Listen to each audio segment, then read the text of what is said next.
I'm Rob Licuria, Senior Editor at Gold Derby here with Dark Matter star Jennifer Connelly. Jennifer, Dark Matter contemplates really complex concepts about the multiverse and alternate realities and identity. And sometimes it can be really quite confusing. You've got to really pay attention. It's not a show where you can just be scrolling on your phone. How did those themes resonate with you when you first signed up for the show? I loved that it was all of those things, which I thought made it really exciting. Like I thought it had the potential to be really exciting and a great adventure, but I love that it was doing that like in this really spectacular way, telling a story about things that a lot of us can relate to, a story about a marriage at the center of it, and of this guy who's kind of wondering how he feels about the choices that he made. Did he make the right choices? Did he miss out on something? So that kind of very familiar that landscape of story is being literally traveled in this really spectacular way, which I thought was really fun. Yeah, there's so many themes that have resonated with me, like the concept of infinite possibility Mm. to me is aspirational and also quite terrifying. And um, I think the complicated story rewards patience, and I feel like by the end of season one, I thought we got quite a lot of the answers. Like they're not just breadcrumbing this out for 7 seasons and then we're all just going mad. Like by the end, we're like, okay, I totally get what's going on. My small brain doesn't compute all the intricacies of the plot, but I'm with you and I like it. So. Were you sold on the whole mythology in the beginning, or are you still throughout the season really not sure what the hell's going on? Well, how did that work? I was sold, and also I'd read the book. I mean, I didn't read the book before. I read the scripts first and heard about the project, and then I read the book. As fans of the book who've seen the show will know, the first season of the show is really quite faithful to. I mean, there's some adjustments, but it's pretty faithful to what happened, the story of the novel. So I had that to work with, and I had spent a lot of time with it. And yeah, so I knew where we were going, as it were. That's good. See, I never, obviously you're different, but I never read the book when I'm watching a show. I just want to be completely in the story. But that probably would have been a good idea. Read the book so you know what the hell's going on and then watch the show. But anyway, like that's I don't think I don't think as a viewer that's important to do. I think no. as I'm kind of with you. Like as a viewer, I don't know. It's I think it's be really fun to watch the show without it, and I don't think you need to. No. But I think someone making it, obviously, for me, it was an amazing resource because it's like having the subconscious for all of the characters. It's like having a journal, it's sort of it goes into so much more depth in terms in Wow. scene is sort of spelled out over 6 pages, and Blake, will describe what it, and of course you wind up as an actor doing it, making your own choices, but certainly pilfering a lot of material from the novel. I mean, it helps that Blake Crouch is the creator, the writer, the executive producer, the showrunner. He wrote the novel. I heard for season two he's going to do craft services. So like he's all Yeah. over this show. That's got to be something. It's got to be useful to have someone like him running this. And I'm wondering what you most valued about working with Blake. Well, yes, I loved it. And obviously in doing a show versus doing a film, you're changing, having new directors every block. So we had Jakob for the first three, and then we had directors every 2 episodes, new directors every 2 episodes. So Blake is really the through line. Mm. And Blake was the person I was really talking to on set mostly every day because he was the consistency. And it was great because if there are things that, new scripts that came in, because we didn't have all the scripts before we started shooting. So as new scripts came in, if you had questions or, things that you wanted to discuss, he was really available, really, I mean, it was a boon having your showrunner and your writer there. all of the time. So, and he was very open in that way. And so it was a great process working with him. You kind of referred to this earlier, and I wanted to dig a little deeper because the show is really, to me, quite seductive in that it confronts us with questions about whether we would leave this world to start over someplace else and what we would give to do that. And that so that contemplates consequences of the path not taken and how we idealize what we don't have, like the grass is always greener. I just wonder if that stuff started occurring to you more because you're so enveloped in working on the show and those kinds of concepts, and whether that's something that has occurred to you in your own life. Mm. Um, yeah, I mean, look, to be honest with you, I mean, sure, in small ways, always like little things, like oh, I wish I had like little in little ways, like the big Yeah. thing. I kind of feel like No. there's one for me. There's one big one, which is that I didn't finish college, which I'm always like, God, I wish I'd finished. Not that it would have like really changed that much, but I do think like, but that is but if I really wanted to enough, I would go back and do it. So I don't spend a lot of time in regret. And to be honest with you, I feel like I'm so aware of how fortunate I am in this life. Yeah. Um, so I, yeah, I think it's an interesting thing to think about. But I think it's interesting to think about, well, is there something else that I'm not doing that I could still be doing that I want to be doing? And how can I make that happen for myself, Yeah.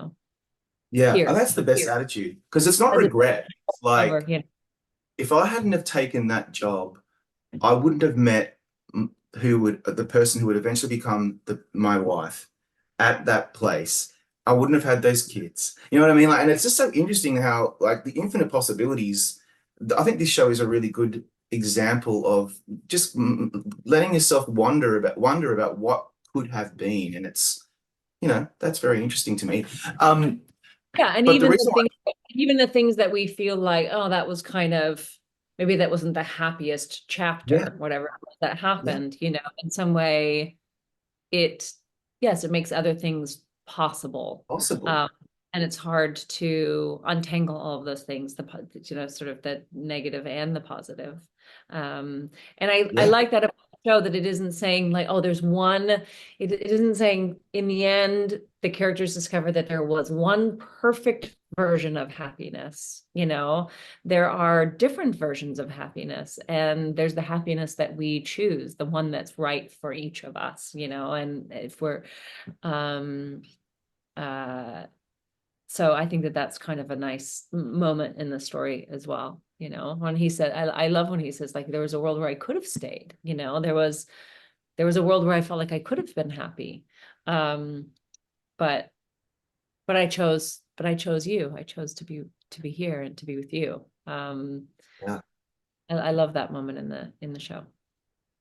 Me too. And it I really believe that it wouldn't have worked if we didn't really quite believe the connection between Jason and Daniela. And that's a credit to the writers, director, but of course it's a credit to you and Joel.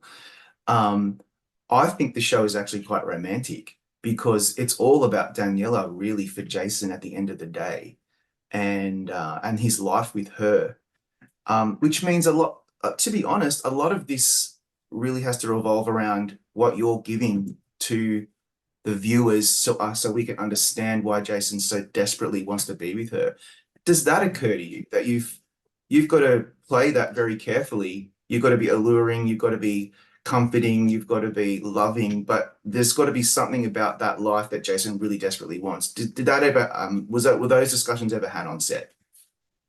Oh, I was really aware of that because that's sort of like what you have to do is establish a home world that the audience says, okay, I get that's I'm with him in his journey, because you need to be with your hero on his journey to get back home. He's sort of like the Odyssean journey and And how do you establish that? You don't have that. We had one scene together as those iterations of the couple in the beginning before they're apart.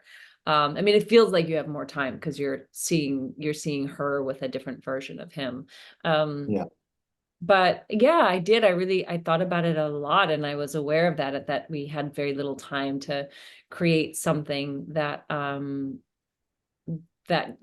hopefully an audience would buy into and believe as a family and believe was good for him, and that they could feel why, because that would be the worst, right? If you're like, oh, just stay there, just stay in world 26, Yeah. you want to feel that, like, oh, maybe he could be happy with Amanda, but also no, he needs to be home. um so Yeah. yeah, I thought about it a lot. True. And And then by I was extension, lucky. Sorry. no, I was just going to say, and by extension, we all need to be home. Like that's what made me relate to the show so deeply because I was calling him bad Jason and our Jason because I couldn't work out how the hell I was going to refer to these people when I'm sitting on the couch. We were trying to explain the story to each other, my wife and kids and whatever. But I'm like, yeah, we had to watch bad Jason with Daniela to extrapolate what our Jason had with her. And that started to hurt my brain. So I don't know how Yeah. you did that, but it was hard. Yeah. I have to say, working with Joel he's a great actor, and it was just great. I mean, we worked happily, and I mean, I shouldn't speak for him. I worked happily with him. It felt like it was mutual. We worked, and he's just so good, and he has such a beautiful I mean, he makes really good choices. Um, but he also has there's just something about him. He has a quality that you just instantly, it's so warm. Um, and so it was really a joy working with him. And I think that made it a lot easier having him as my partner Yeah. he's um yeah, he's really a joy to work with. Yeah, he's an amazing actor. He's an everyman. I think that's what makes him so alluring to audiences over the years. I'm so familiar with him as being an Aussie as well. So I'm so happy for him that he's such a success. And the two of you just have this, I hate the word chemistry, but it's true. Like you really did work off each other beautifully. And that makes me think about this. If you can think of a particular scene that maybe most encapsulates Daniela's emotional and intellectual core. I would have thought episode six, in the post gallery bust up in the car ride home. I idealized Daniela doesn't meet this Jason's expectations, and she's upset and angry and humiliated. So you really had to Yeah. go to some pretty dark places in that. Do you recall way back when you were shooting that scene, whether it was a difficult thing to get right? Um, I loved doing that scene. I thought it was so well written. And I mean, I don't know what's right or not right. That's the thing about Yeah. this. It's, they're yeah. Um, but it's but I really I had a great time doing it. It just felt like, it was so clear to me what she was experiencing. I think that it had built so well, all of this sort of doubt and suspicion and fear, and like all of the stuff that she'd been carrying had come to this tipping point. And so it was so well laid out, I thought, in the scripts Mhm. until then, that it was so clear to me where she was and what the stakes were. And it was really just, honestly, I loved doing the scene. We just did it, Yeah. sat and just did it a bunch of times and didn't really talk about it much, just kind of ran it a bunch of times. And um yeah, didn't say much, just did it because it's one of those Yeah. scenes that's just about, like, she was just so ready to explode at that point.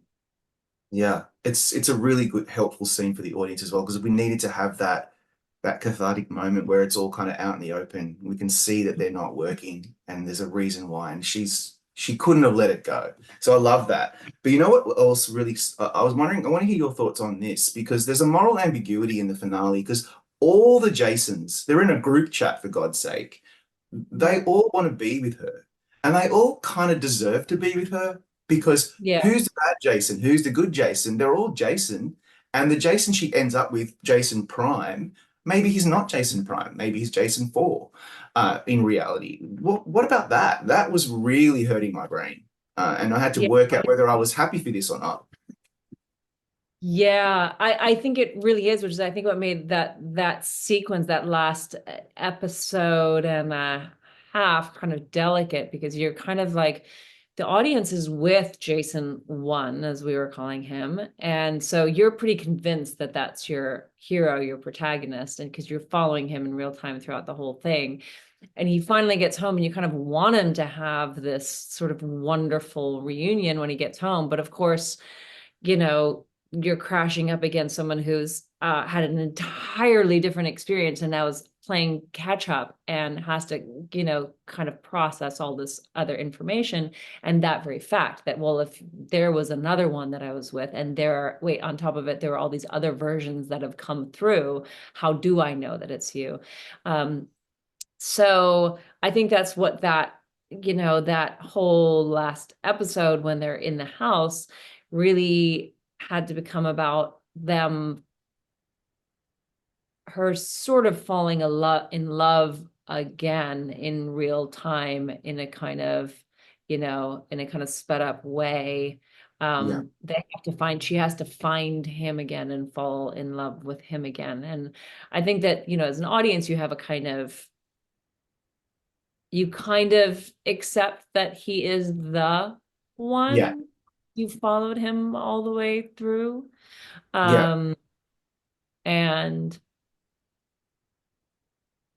and I think that and I think that some of it is about choice, you know, at the end of the day. Some of it is like she has that faith and feeling that it is his, but that it is him, that he is the one. I mean, she's pretty convinced of it. She says, I found it was you. And again, out of all of those versions that I could have been reunited with, it was you. I mean, I think that yeah, she feels with some certainty that it is him, and we kind of accept that as an audience. And I, as I was playing it, felt like at that a certain point, you can't play an ambiguity of maybe it is, maybe it isn't. She's deciding whether it is or not. She's deciding that it is so, that he is her one. yeah, Um, yeah. and part of it is that that commitment and that choice, you know. The whole show starts off with about his choices and the other Jason's choices. The show ends, well, the season ends when it's really about Daniela's choice. And Mhm. it's Daniela is really so much the linchpin on of this whole show. And that's what I came to terms with by the end of it. It was her choice. And she made the right choice. And we will go along with that as the audience. It's so interesting to me. That's so complicated. I love that. Yeah, it's complicated.